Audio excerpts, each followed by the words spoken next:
শাফাত কত দূর? এই তো ম্যাম অলমোস্ট শুধু বেঁকে দেওয়ার পালা। মোটামুটি আমার প্রিপারেশন শেষ, ইনশাল্লাহ আশা করি জাজদের ভালো লাগবে।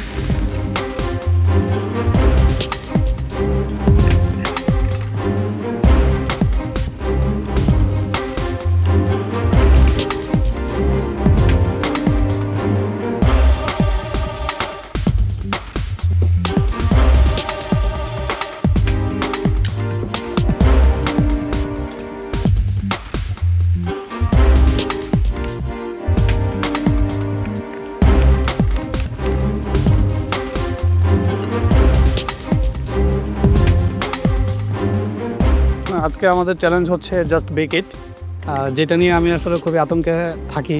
আর আজকে তো এটাই হইলো। আজকে হচ্ছে আমাদেরকে 4টা আইটেম বানাতে হবে।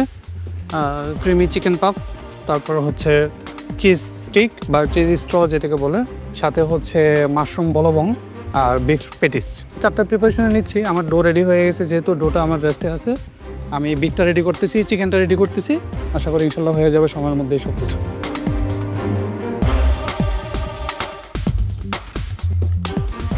আজকে আমাদের চ্যালেঞ্জ হচ্ছে বেক ইট। আমার ফিলিংও মোটামুটি রেডি হয়ে গেছে। এখন জাস্ট হচ্ছে আমি বেকিংয়ের জন্য প্রস্তুতি নিব। মোটামুটি আমার প্রিপারেশন শেষ, ইনশাল্লাহ আশা করি জাজদের ভালো লাগবে।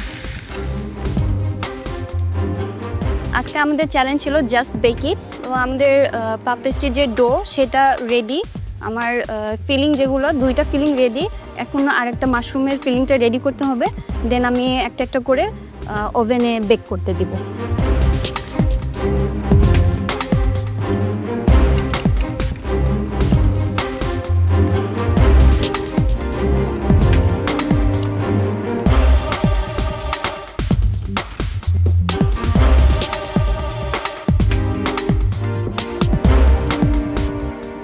পার্টিসিপেন্টস আর মাত্র 1 ঘন্টা বাকি আছে। এরপর কিন্তু রয়েছে কস্টিং এবং কিচেন ক্লিন। সো এই 1 ঘন্টায় সবগুলো কাজ শেষ করতে হবে প্রপারলি।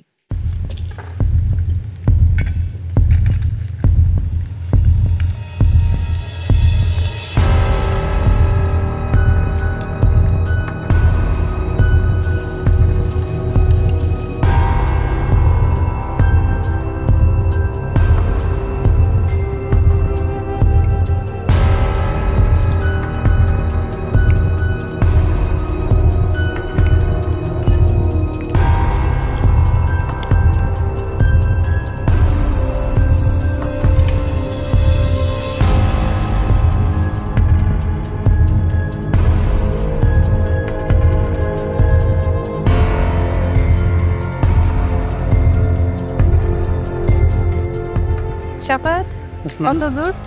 এই তো ম্যাম অলমোস্ট শুধু বেঁকে দেওয়ার পালা। বাকি আমার স্টাফ সব রেডি, আমার স্টাফিংগুলো। আর এডিশনালি আপনাদের জন্য একটা সস রেডি করতেছি। আর কি অ্যাডিশনাল অন্য কিছু হার্বস ইউজ করছেন?